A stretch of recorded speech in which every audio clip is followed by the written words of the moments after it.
senador Fernando Collor. É uma honra muito grande estar presente aqui nesta tribuna, falando de um tema tão caro, tão importante para o Brasil. Meus colegas de mesa, Elmer, Fernando Coura, professor Valdeci, agradeço a honra do convite. Na verdade, este convite foi feito ao ex-secretário Cláudio Sclier, e que, por motivo de pessoal, teve que se ausentar do país, me pediu para substituí-lo. Então, eu recebi este convite na semana passada e poderíamos ter apresentado uma visão mais ampla, mas foi o que foi possível fazer nesse curto espaço de tempo. Na verdade, eu trabalhei com o professor Cláudio no período de 2008 a 2011, como foi comentado aqui na mesa, coordenamos os trabalhos do Plano Nacional de Mineração e também eu tive a missão de coordenar os trabalhos na discussão dos royalties da mineração, que eu vou focar muito mais nesse aspecto aqui. Então, eu só queria fazer uma ressalva, que embora a minha apresentação aqui esteja como secretária, e na verdade sou secretária adjunta do Governo do Pará, da Indústria, Comércio e Mineração, eu estou falando mais como ex-assessora, nesta época que nós trabalhamos esse projeto no Ministério de Minas e Energia. E como pesquisadora também. Minha tese de doutorado, que fiz aqui na Universidade de Brasília, eu trabalhei sobre as cidades mineradoras e qual o impacto da mineração nessas cidades. E daí até o convite da minha ida ao Ministério, que justamente estava precisando de uma expertise nessa área, e essa experiência que nós tivemos aqui durante 4 anos em Brasília, muito rica, por sinal, que eu estou levando agora para o meu estado, do Pará, e nós estamos discutindo o nosso primeiro plano estadual de mineração. O Pará é o segundo estado minerador brasileiro e realmente essa discussão é muito importante para aquela região. Como foi mostrado pelo doutor Fernando Coura, dos 5 importantes projetos estruturantes estratégicos, 4 estão no Pará. E a questão do eixo logístico hoje, a BR-163, as hidrovias, a expansão dos portos, a duplicação de Carajás, a implantação do S11D são projetos extremamente estruturantes, importantes para o Brasil e que têm um forte impacto na economia, na socioeconomia local. Bom, em primeiro lugar, eu gostaria um pouco de fazer algumas reflexões iniciais dessa experiência no Ministério e agora no Governo do Estado, além da minha reflexão como pesquisadora, como acadêmica, a gente precisa fazer essa reflexão. A primeira grande reflexão que a gente vê nesses diferentes debates, é a grande dificuldade de se elaborar uma política pública que contemple os diferentes atores, os diferentes interesses. E tem trade-offs, é o efeito gangorra importante. Quando a gente fala do setor mineral, a gente está falando de uma fauna muito complexa. Aí nós temos a prospecção, que é o trabalho básico que a CPRM, que o Serviço Geológico faz para identificar alvos potenciais de mineração. Estamos falando do pesquisador, do explorador que vai a campo identificar os corpos minerais, as jazidas. Estamos falando da atividade de mineração mesmo, que é a extração de bens minerais. Estamos falando da transformação. São classes diferentes. O que vale aqui para a transformação, que tem o colega do IBRAM colocou, bom, eu posso colocar uma indústria automobilística em qualquer lugar, mas a mineração está onde está, reflete muito bem isso aqui. Para eu transformar os bens minerais, eu preciso ter também um conteúdo muito grande de ciência, tecnologia, massa crítica, que é estruturante no processo de desenvolvimento. A mineração, eu preciso ter a competitividade estática, ela está onde ela está. Aqui eu preciso ter a competitividade dinâmica, eu preciso criar elementos para avançar. E aqui eu preciso facilitar na prospecção e na pesquisa, porque isso aumenta a soberania, aumenta o patrimônio nacional, o fato de você conhecer o seu potencial, a dotação de bens minerais, é fundamental tanto para o país quanto para as regiões produtoras. Então, eu diria que nós temos aqui universos e interesses diferentes. E aí a gente tem também questões muito diferentes. O presidente do IBRAM falou da competitividade. Esse setor precisa ser competitivo, e palavras como eficiência, produtividade, o máximo benefício aos shareholders, a lucratividade está nesse ponto. É importante na elaboração da política pública, isso não pode ser esquecido ou menosprezado. Por outro lado, a política pública também, ela tem que dar resposta ao desenvolvimento, ela tem que dar resposta à sociedade, igualdade de oportunidades, justiça socioambiental, repartição de benefícios, são elementos fundamentais nessa discussão. E isso tem a ver com o local, aonde está o município, onde está a Frente de Lavra, com o regional, que tem a ver com os estados, e muitas vezes o que vale para o país, o que vale para a localidade, não vale para o estado. Tem que haver com uma política nacional e tem a ver com a sustentabilidade global, porque a mineração está inserida no universo global, como foi muito bem apresentado pela explanação que me antecedeu. Então, eu diria que a grande complexidade de fazer uma política pública, um marco regulatório para este setor, é que ele envolve essa multiplicidade de interesses, de atores, essa multidimensionalidade que a política pública precisa fazer o balanço. Ela faz o papel, então, do conciliador desses múltiplos interesses, e não é fácil. Nesses 4 anos que nós tivemos assessorando a Secretaria, fizemos inúmeras reuniões com prefeitos, com governadores, com assessores, com parlamentares, com empresários, e a gente vê, todos têm sua razão, mas qual é o ponto de equilíbrio e o que é melhor para o país? Então, o que nos inspirou no Ministério é o interesse da sociedade. O que é melhor para a sociedade, mas, logicamente, considerando a necessidade da competitividade, porque se não tiver competitividade, você não vai ter arrecadação. Se não tiver arrecadação, não vai ter distribuição. Então, você tem que atender os interesses da sociedade, mas levando em consideração a competitividade. É um equilíbrio dinâmico muitíssimo delicado e difícil de fazer. O segundo ponto das reflexões, e aí um pouco na minha volta, eu vim para Brasília em 2013, fiz o doutorado na UNB, terminei em 2007 e fiquei até 2011, quase uma década aqui em Brasília, tendo essa visão de país. Quando a gente volta para as regiões, para os estados, principalmente estados periféricos, como é o caso do meu estado, o estado do Pará, os estados do Nordeste também, a gente vê a imensa dificuldade das políticas públicas terem uma resposta para aquelas regiões. E aquilo que eu falei, o que é bom para o país, o que é bom para o equilíbrio macroeconômico nacional, não necessariamente é bom para as regiões. Devido às imensas assimetrias do nosso país. Recentemente, o PNUD lançou o Índice de Desenvolvimento Humano.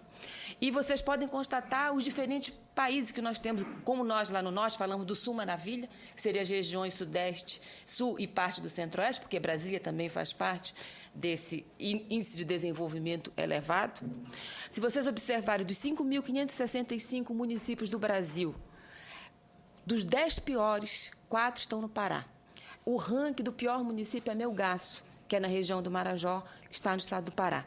Então, apesar desse potencial imenso de riquezas minerais, de condições para dar respostas importantes para o custo do Brasil de infraestrutura, o Estado não tem meios econômicos, em termos de arrecadação, para atender às demandas sociais. Nós temos o dobro da pobreza e o dobro da miséria do Brasil, que é uma coisa inaceitável, com um enorme potencial de riqueza. Por exemplo, a Lei Candir, que foi tão importante para o país, para o equilíbrio macroeconômico, é péssimo para o Estado do Pará, porque retirou do Estado a sua principal possibilidade de ter arrecadação para atender essas demandas sociais. Hoje, o Estado do Pará injeta líquido na veia do Brasil divisas de 16 bilhões de dólares que vem do setor mineral. Vem da mineração, vem da madeira, vem do gado, mas, como são produtos básicos, não arrecadam ICMS. Um governador falava que é melhor ter um supermercado do que ter um S11D, porque como a mineração vai ser toda exportada, não vai deixar nenhum saldo de arrecadação por conta da Lei Candir. Então, a Lei Candir, que é boa para o Brasil exportar, é boa para o equilíbrio macroeconômico, é péssimo para o Estado, porque tira do Estado possibilidade de ter receita tributária para atender às suas demandas e as suas necessidades sociais.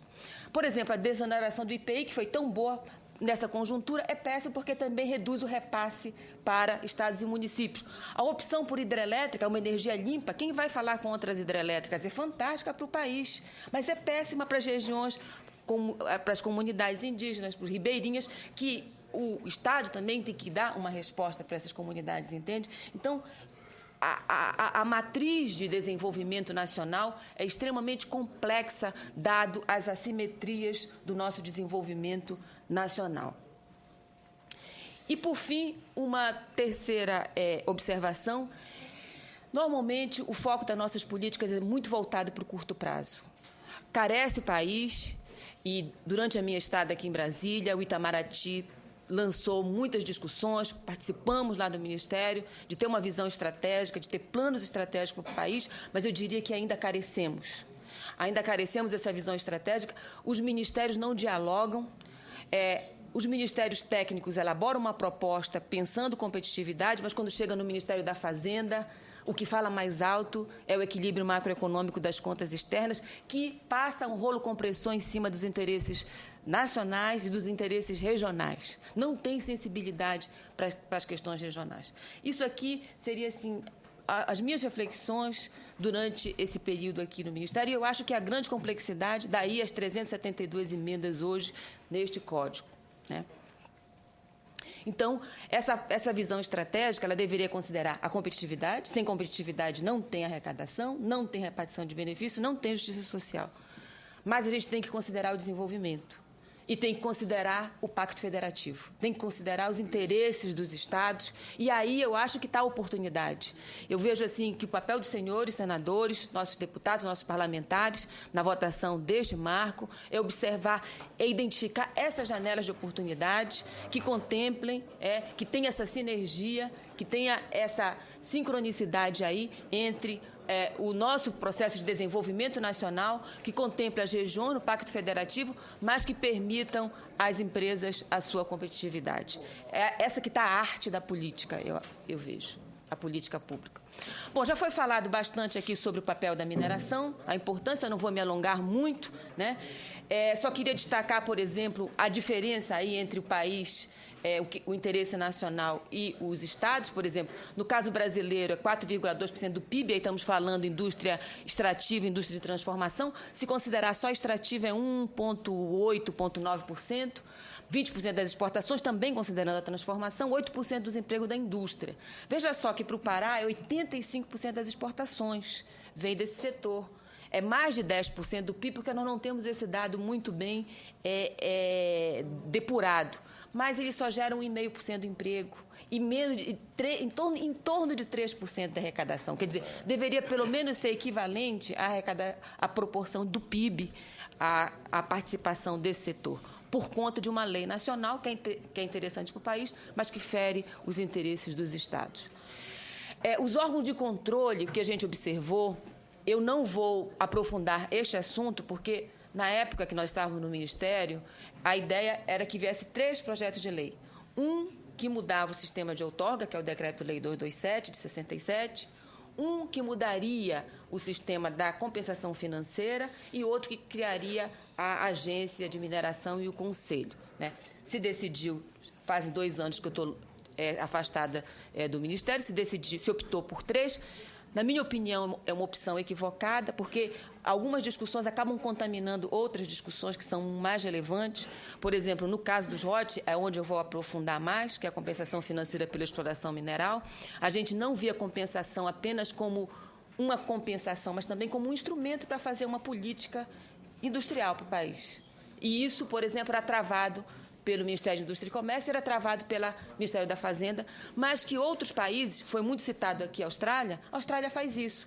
A Austrália, ela calibra as alíquotas dos royalties de acordo com os interesses da exportação. Então, o mineral granulado, por exemplo, o minério de ferro bruto, paga 7,5%. Se você tem um processamento, vai caindo para 5,5%, vai caindo para 4,5%, de acordo com o grau de processamento. Mas isso a gente levou para a discussão no MDIC e na Fazenda, não, a compensação financeira não pode ser um instrumento de política. Vamos usar um imposto de exportação. Só que o imposto de exportação, primeiro, que não é usado. Segundo, que não tem um caráter redistributivo, como tem a compensação financeira. Isso fere lá o Pacto Federativo. Os meus colegas que estavam trabalhando na questão do modelo de outorga, colocaram, eu acho que ontem o ministro esteve aqui e deve ter falado com muita propriedade, sobre a falta de instrumentos de gestão para esse setor que é tão importante para regiões e para o Brasil. E eu vou dar um exemplo que agora, na frente da Secretaria de Indústria e Comércio, a gente tem discutido lá no Pará, que é o caso de Cachoeiro do Piriá. Aliás, o Cachoeiro do Piriá é o 9º município que tem o menor IDH do Brasil. É um dos piores do Brasil. E não obstante a importância do royalty, também foi falado do Banco Mundial. O Banco Mundial, fazendo um trabalho para a Libéria, ele fala que o Brasil tem um dos royalties mais baixos do mundo. A Libéria, no pós-guerra, pediu uma consultoria do FMI. O FMI fez um relatório focado no minério de ferro e no ouro. E, quando cito o caso brasileiro, eu vou apresentar para vocês, fala que o Brasil tem os mais baixos royalties do mundo. Não sou eu que estou falando, é o Banco Mundial. Bom, esse é o caso de... Quero começar mostrando a dificuldade da legislação de atender os interesses da sociedade e talvez meus colegas do Ministério possam falar melhor por que isso é possível, né? O município de Cachoeiro do Piriá está nessa fronteira aqui com o estado do Maranhão, está na beira de uma BR, fica a 2 horas da capital, ou seja, tem uma condição de acessibilidade muito boa, estradas de excelente qualidade pavimentada. Muitas vezes se fala que a falta de desenvolvimento é falta de infraestrutura. Só que o relatório da OCDE também fala que, se a infraestrutura não for acompanhada com condições de desenvolvimento de capital humano e de inovação, pode ser um tiro no pé. Que ele fala é o efeito vazamento. Como é mais fácil você importar e ter coisa de fora, você esvazia a economia aqui e vem tudo de fora. Se você não fortalece a economia com pessoas capacitadas, inovação, para que você possa tirar vantagem da infraestrutura. Esse parece ser o caso de Cachoeiro do Piriá. Ela tem 23 autorizações de pesquisa e 3 concessões de lavra, pasmem, desde 1948. E nenhuma empresa de mineração extraindo bem mineral. O que impera lá é o garimpo. Esse aqui é um quadro... E eles têm até saúde e segurança aqui, como eles usam até... Mas, assim, o caos em termos de legislação trabalhista, o caos em termos de benefício para o município, o caos em termos de ambiental. E isso sobra para quem? Para os estados. Essa aqui é uma reunião que eu participei, que tinha esse tanto de garimpeiro apavorado, qual é a política. Então, quer dizer, é um marco, é uma legislação que permitiu que essas concessões de lavra que existem desde os anos 40, ou seja, quase 70 anos, já passaram por 11 titulares, inclusive eu soube até que o Ike Batista teve uma empresa lá, você comercializando papéis, sem gerar produção efetiva, e aí a região acaba sendo invadida por garimpeiros. Quer dizer, é uma legislação que, ao invés de você gerar ativo, gerar riqueza, você acaba negociando títulos a partir de um bem público. Eu acredito que isso seja uma das razões pela mudança do marco regulatório. Não vou me aprofundar nesse assunto, porque não é meu assunto de especialidade. Eu estou colocando essa vivência. Eu estive nessa reunião com garimpeiros aí em Cachoeiro do Piriá. Esse aqui é o estudo da Libéria. Ele mostra aqui o government share, que seria a parcela que vai das regiões para os governos. A gente vê que essa linha de baixo aqui é a parcela do Brasil, é o caso do Brasil. Eles sugeriam que a Libéria ficasse aqui em torno dos 4% de royalties e falavam que o Brasil, no minério de ferro, era uma das mais baixas do mundo. Aqui, para o ouro também, né? Ali o Brasil, segundo mais baixo, depois de quem? Depois da Zâmbia. Nós fizemos esse estudo, isso aqui fez parte da minha tese de doutorado, de 2007, pegando a legislação de países que são considerados como importantes, né? Um detalhe, sempre é falado muito Canadá e Austrália. O modelo canadense e australiano, primeiro que a população do Canadá e da Austrália não chega a 30 milhões de habitantes, você tem um nível de desenvolvimento humano altíssimo, a população não tem analfabetismo, é zero, nível secundário superior, quase 70% da população, e o modelo é descentralizado. No Canadá, são as províncias que determinam a sua política mineral de acordo com a dotação do seu território e de acordo com os interesses da sociedade. A mesma coisa na Austrália.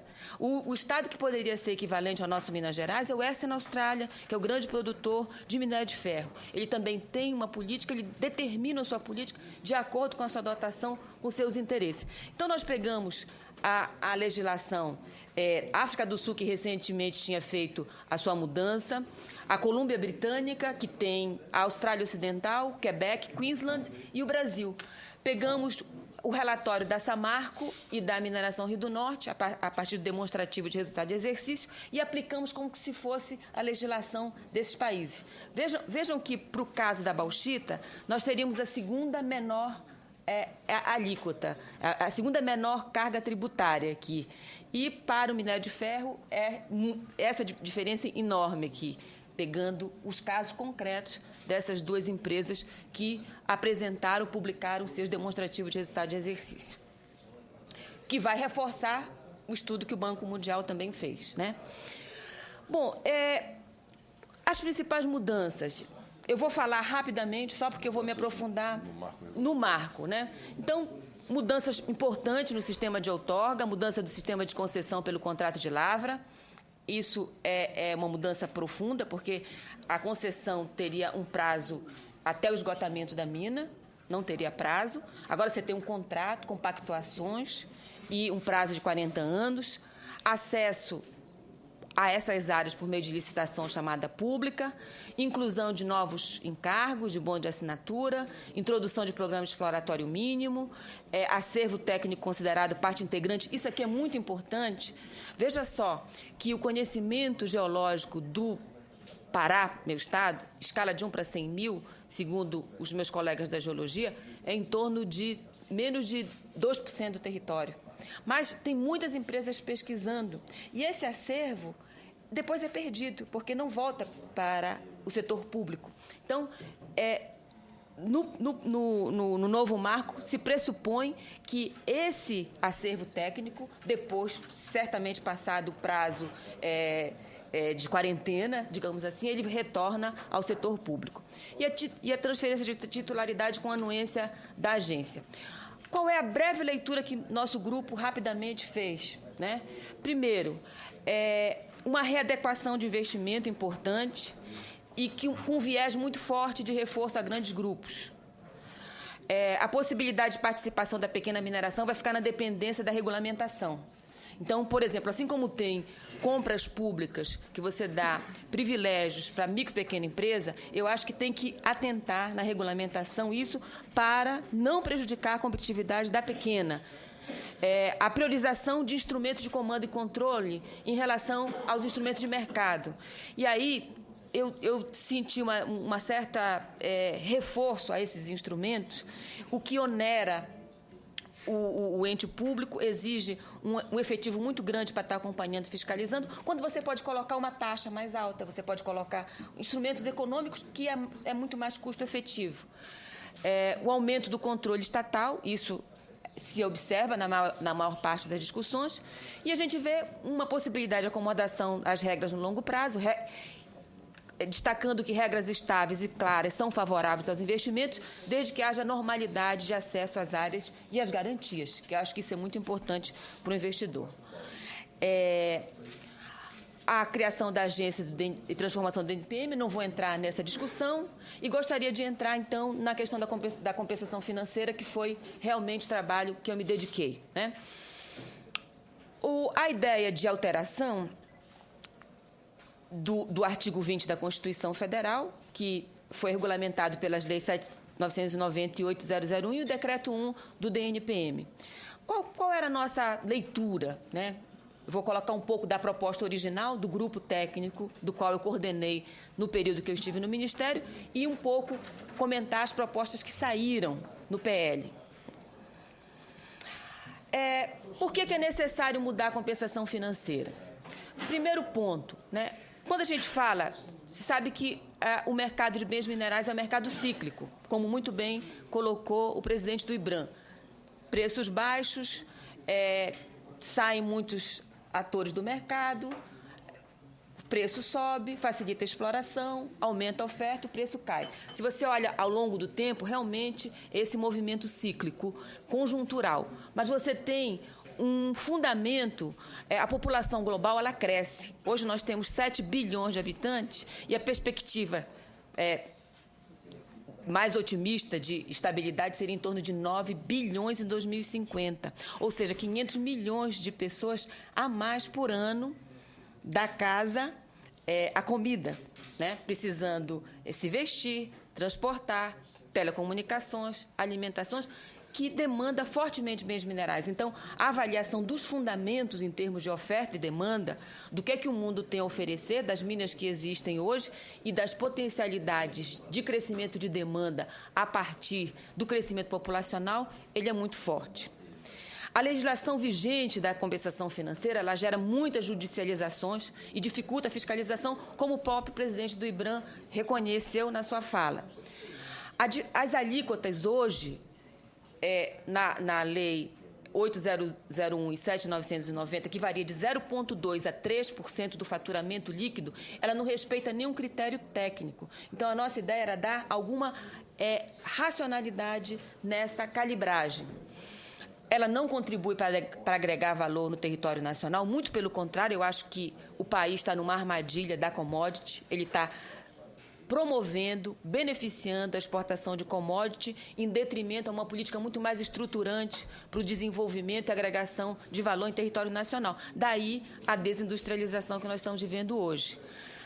Não incentiva a aplicação de recursos em estratégias alternativas de desenvolvimento e não distribui equitativamente a renda mineral.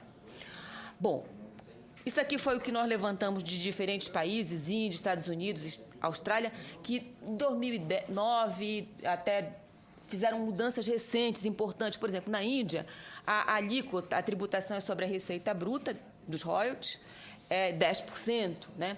Estados Unidos, que era tido como o melhor modelo em termos tributários, incluiu recentemente 5% da receita bruta sobre o ouro. Né? A Austrália caiu o primeiro-ministro, mas ela incluiu o que eles chamam de Super Profit Tax. Além dos royalties normais, minas de classe internacional que geram superlucros, no diferencial do superlucro ficou uma alíquota de 30%. Né? O Chile, pós-terremoto, também ele ampliou a alíquota dos royalties para fazer parte ao programa de recomposição do país. Então, na verdade, o Brasil de acordo com essa relação, estava na lanterna em termos de royalties exclusivamente. Né?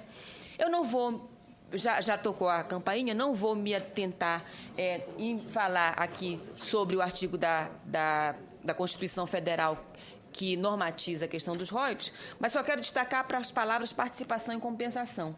Então, a opção, quando se definiu a legislação dos royalties, foi pela compensação e não pela participação. Isso tem implicações importantes. Aqui, a Lei 790, então, ela define que será até de 3% do faturamento líquido. Essa figura de faturamento líquido é o que gerou imensos problemas e a gente vê com bons olhos agora a vinda da receita bruta, deduzidos os impostos efetivamente pagos. Porque o que era a receita, o faturamento líquido? Seria a receita bruta, deduzidos os impostos, o seguro e despesa de transporte. Então, claro que quem recolhe quer recolher o menos possível, quem arrecada quer arrecadar o máximo possível. E isso gerava realmente muitas disputas. Eu creio que regras mais claras é melhor, tanto para quem arrecada quanto para quem fiscaliza. A 8001, ela vai determinar a diferença de alíquotas e aí a gente não viu nenhuma racionalidade. Por que ouro, por exemplo, teoricamente o ouro seria um bem supérfluo, né? Digamos assim, diferente do que o potássio, que o Brasil importa 90% do potássio. É fundamental para o NPK, para a produtividade agrícola. O potássio está em 3% e o ouro, teoricamente o bem supérfluo, ficou em 1%. E aí a gente viu a única diferença disso foi o grupo de pressão no Congresso para definir essas diferentes.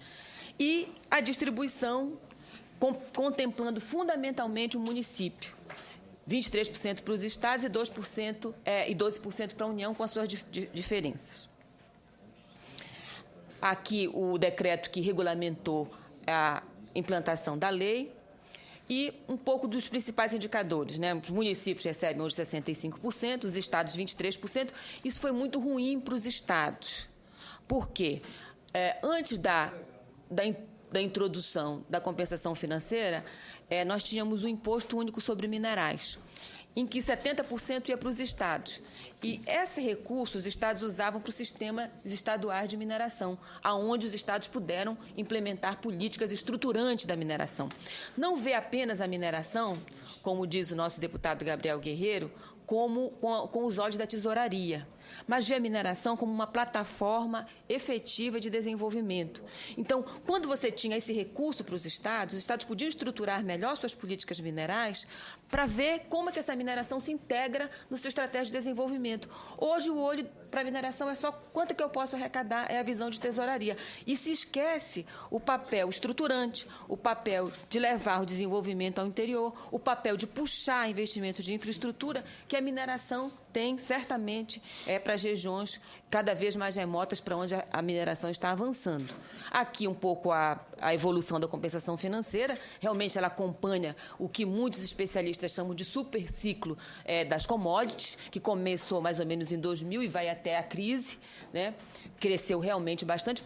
Nessa década, veja só que o minério de ferro, que é a nossa principal commodity, era $15 a tonelada, chegou até alcançar $180 a tonelada ao longo de menos de uma década. Caiu um pouco. Em termos proporcionais aqui, considerando o valor da produção, isso representa menos de 2% da receita bruta das vendas desses bens minerais. O grande arrecadador da compensação financeira é o Estado de Minas Gerais, seguido pelo Pará, que é mais ou menos... esse quadro repercute a distribuição da produção mineral brasileira. E aqui chama a atenção de São Paulo, com 3%, por conta da força dos agregados utilizados diretamente na construção civil. O Brasil, na época que a gente fez esse levantamento, que está no Plano Nacional de Mineração, tinha 2.365 municípios que recebiam a compensação financeira, embora ela seja extremamente concentrada, né? Aqui, 5 municípios respondem por 53% dessa compensação.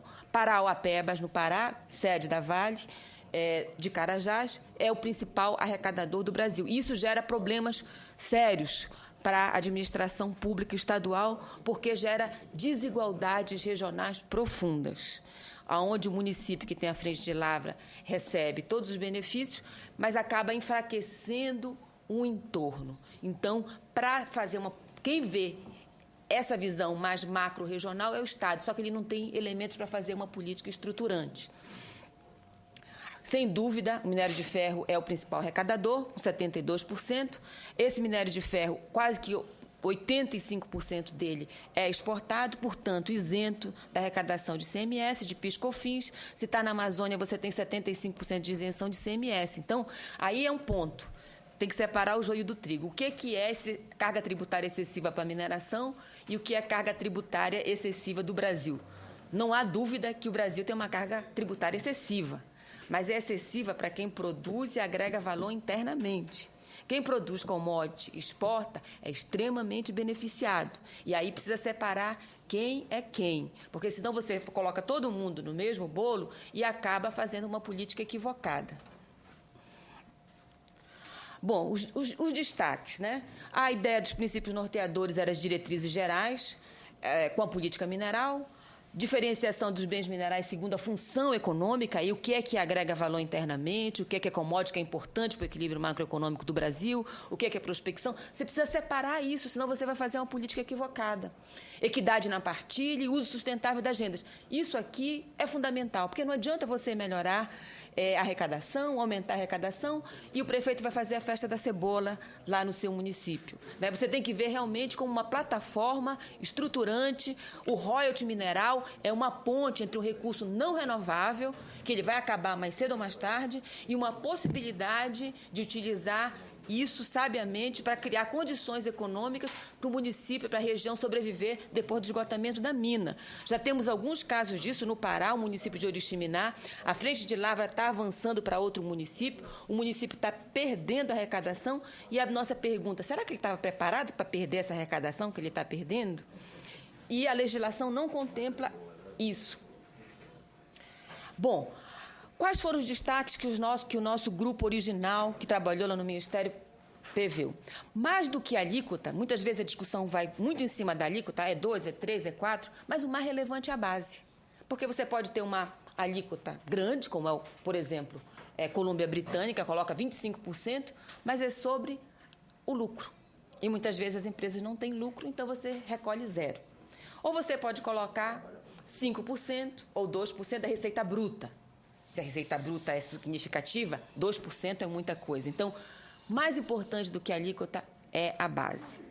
Depois vem a alíquota, arrecadação, fiscalização e cobrança, distribuição dos benefícios e critérios de uso e participação do superficiário. Bom, a mudança da base de cálculo eu não vou falar, eu acho que ela atendeu a discussão que nós levantamos, né?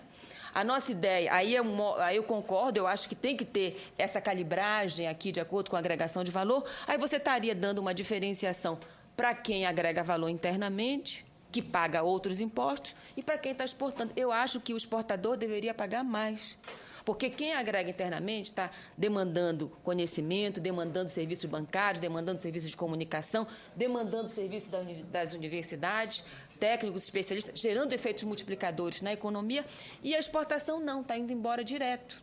Então, você tem que ter essa acessibilidade para fazer a diferenciação. Escalonar de acordo com a agregação de valor. Como faz a Austrália. É perfeitamente aceito. E a Austrália é tido como um ícone importante na boa desenho da política minerária. Bom, um ponto que caiu, preço de referência. E preço de referência, ele cria uma insegurança muito grande, tanto para quem recolhe, quanto para quem fiscaliza. Por exemplo, alguém que extrai calcário, mas ele não vende calcário, ele vende cimento. Eu vou cobrar em cima de quê? Qual é o preço do calcário se eu não tenho receita do calcário? Esse é um detalhe que foi omitido, a gente discutiu muito. Quem extrai níquel, mas ele vende ferro-níquel, eu vou cobrar o royalties em cima de quê? Se o produto é o ferro-níquel. Então, eu teria que ter um baliza para dizer em cima de qual valor, e isso seria muito simples fazer. O IBGE poderia fazer uma apresentação desses preços de referência, que serviria tanto para quem recolhe quanto para quem fiscaliza. Isso caiu. Eu acho ruim essa queda. Eu acho que os deputados, congressistas, os senadores deveriam repensar neste ponto. Eu não vou entrar em detalhe, porque meu tempo já está, mas tem 3 casos, por exemplo, quem vende para o exterior, quem agrega internamente, quem vende um produto final. Então, se você tem um preço de referência, você nivela e baliza esse processo. Isso caiu. As alíquotas. Bom, nós pensamos em ter alíquotas mínimas e máximas, mais ou menos, isso aqui é só um exemplo ilustrativo, tá? A alíquota padrão começaria com 6%, mas para você dar uma lógica, a ideia seria essa. Eu levarei... É escasso mineral, por exemplo, potássio é escasso. Então, vou rebaixar em 1, 2, 3, sei lá, pontos percentuais. Eu tenho muita dependência externa, eu também coloco uma calibragem a menos. Ela é a base para a indústria importante? Tá. Aí eu daria uma redução. O ICM verde daria uma outra redução. Essa lógica caiu, mas fica para a reflexão dos senhores. Aqui, a fiscalização e cobrança, né, a transformação de DNPM em agência, ok, ficou. A previsão de compartilhamento de informações com a Receita Federal, eu creio que isso a agência vai fazer, não vou falar para isso, que meu tempo já está curto. E aqui, um assunto extremamente delicado, que fala na distribuição. Nós propunhamos a criação do Fundo Especial de Mineração para contemplar o entorno não minerador de regiões mineradoras. Mas isso aqui, pelo aquecimento do petróleo, deve dar muita polêmica e muita discussão. Então, nós tínhamos proposto uma redução tanto de estados, de municípios afetados, como da União, para a criação deste fundo para contemplar um entorno não minerador.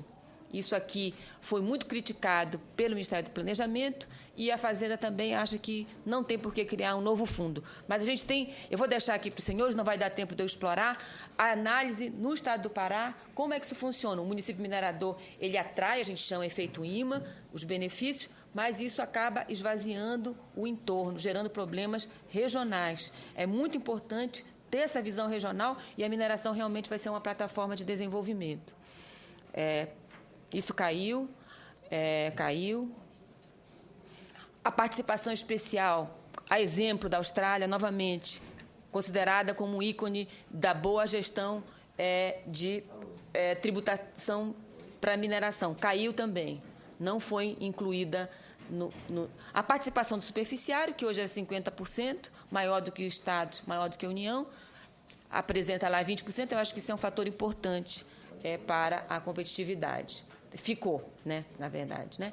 Em síntese, da proposta original ficaram a mudança de base, a mudança de taxa. Foram excluídos o preço de referência, o fundo mineral, que a gente acha que é muito importante, o uso direcionado da CEFEM para uma agenda mais positiva.